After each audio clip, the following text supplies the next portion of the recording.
Assalamualaikum warahmatullahi wabarakatuh. Di pertemuan ke-14 ini kita akan membahas mengenai perkembangan kognitif di masa dewasa akhir atau usia lansia. Di usia lansia ini kategorinya adalah masuk di usia 60 tahun sampai kematian. Tugas perkembangan masa dewasa akhir menurut Haviggers, yang pertama menyesuaikan diri dengan menurunnya kekuatan fisik dan kesehatan, menyesuaikan diri dengan masa pensiun dan berkurangnya income penghasilan keluarga, menyesuaikan diri dengan kematian pasangan hidup, membentuk hubungan dengan orang-orang yang seusia, membentuk pengaturan kehidupan fisik yang memuaskan, dan menyesuaikan diri dengan peran sosial secara luas. Perkembangan kognitif di masa dewasa akhir. Yang pertama, fungsi kognitif pada orang lanjut usia. Yang kedua, perkembangan bahasa.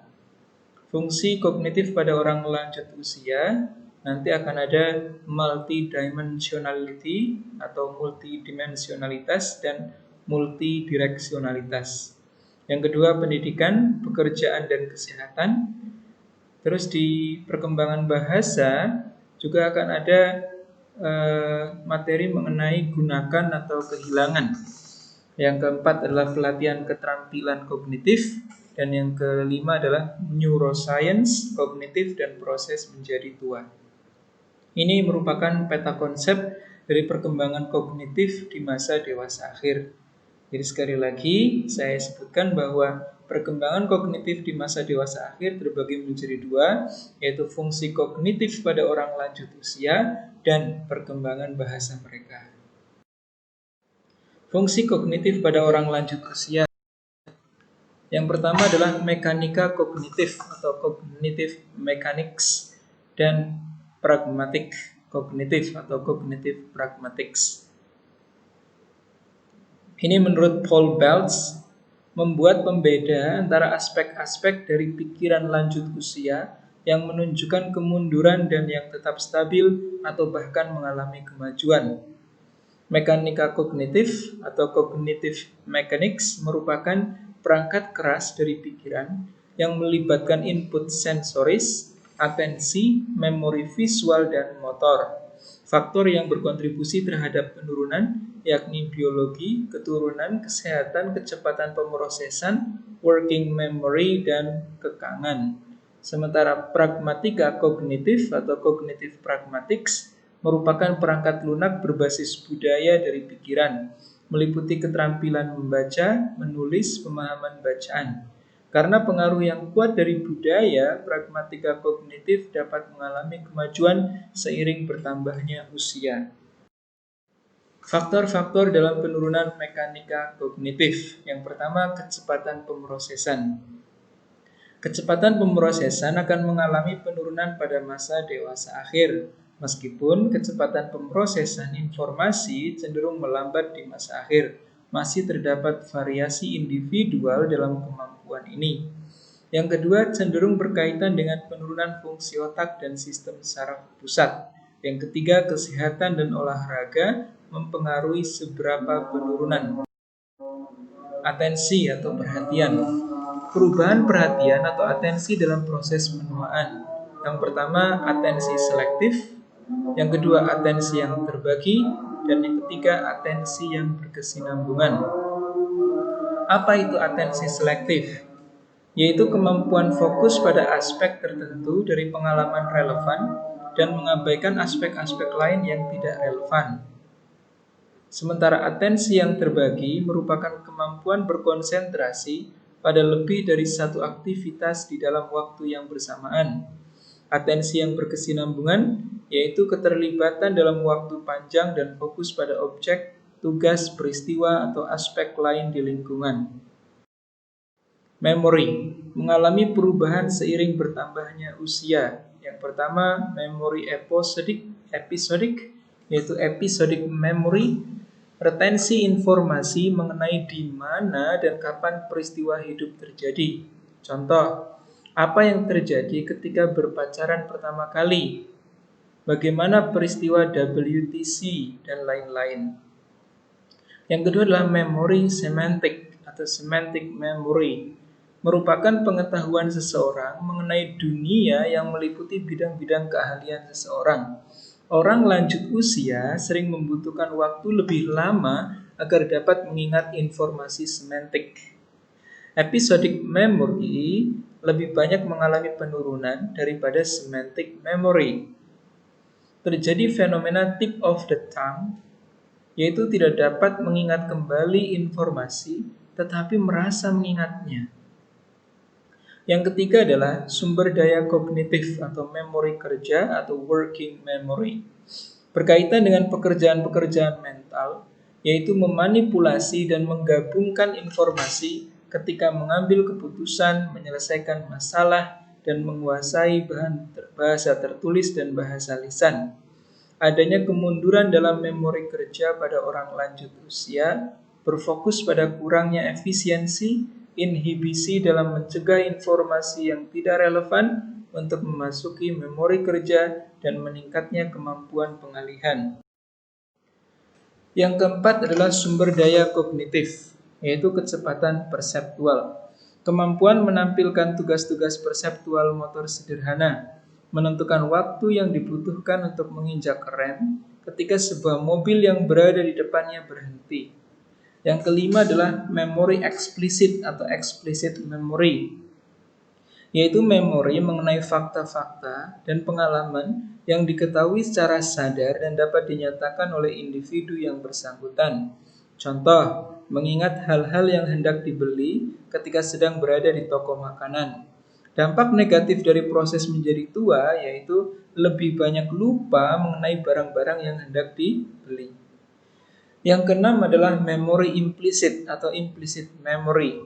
Memori yang tidak melibatkan ingatan yang disadari, mencakup keterampilan-keterampilan dan prosedur rutin yang ditampilkan secara otomatis. Contoh, mengendarai mobil, mengetik pada papan ketik komputer tanpa memikirkannya secara sadar. Dampak negatif memori eksplisit lebih besar dibandingkan memori implisit. Yang ketujuh adalah memori sumber atau source memory, yaitu kemampuan mengingat di mana seseorang mempelajari sesuatu. Pada orang lansia, cenderung lupa mengenai siapa yang menceritakan dan bercerita kembali ke orang sumber cerita. Yang kedelapan adalah prospective memory, yaitu meliputi kemampuan mengingat untuk melakukan sesuatu di waktu mendatang. Contoh, minum obat, definisi terkait dengan orang lansia lebih sering terjadi pada memori prospektif terkait dengan waktu dibanding terkait dengan peristiwa.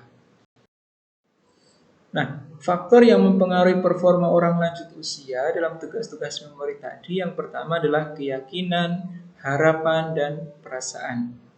Yang kedua adalah status kesehatan, pendidikan, dan sosioekonomi.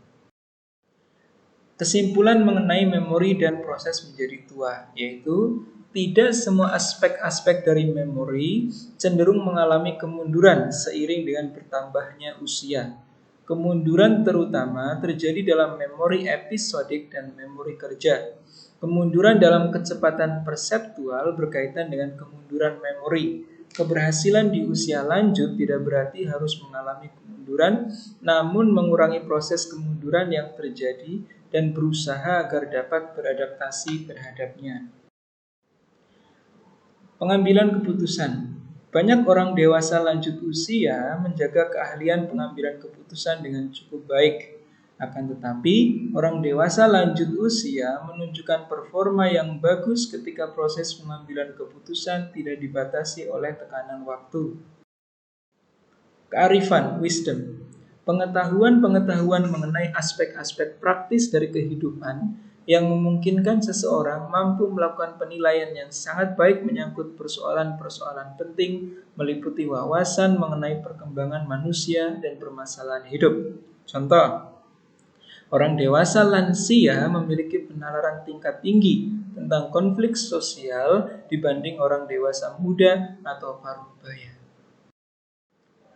Komponen penting yang berpengaruh terhadap fungsi kognitif dewasa akhir yang pertama adalah pendidikan, yang kedua adalah pekerjaan, yang ketiga adalah kesehatan.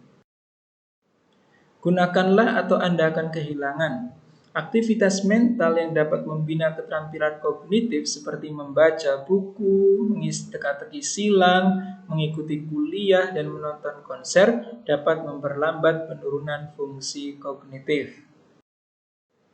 Pelatihan keterampilan kognitif yang pertama, aktivitas mental seperti membaca buku, mengisi teka-teki silang, mengikuti kuliah, dan menonton konser, memainkan video games yang rumit, pelatihan penalaran, memori, pengembangan senior, dan meningkatkan kebugaran fisik seperti mengikuti senam aerobik, dapat meningkatkan kemampuan perencanaan, penjadwalan, memori kerja, daya tahan terhadap distraksi, dan pemrosesan tugas-tugas majemuk.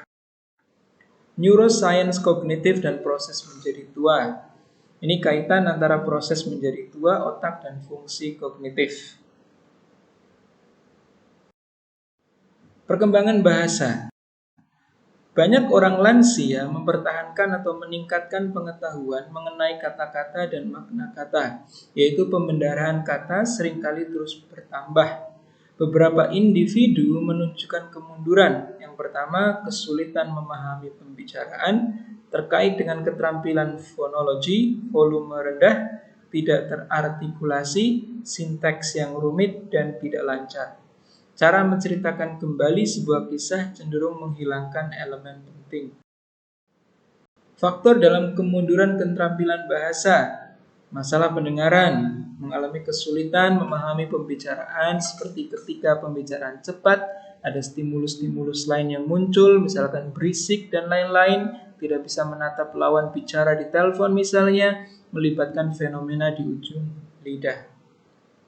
Menurunnya kecepatan pemrosesan informasi dan working memory berkaitan dengan kurangnya efisiensi berbahasa pada orang-orang lansia. Nah, penyakit yang sering diderita oleh orang lansia, salah satu contohnya adalah Alzheimer yang banyak membuat kesalahan dalam tata bahasa.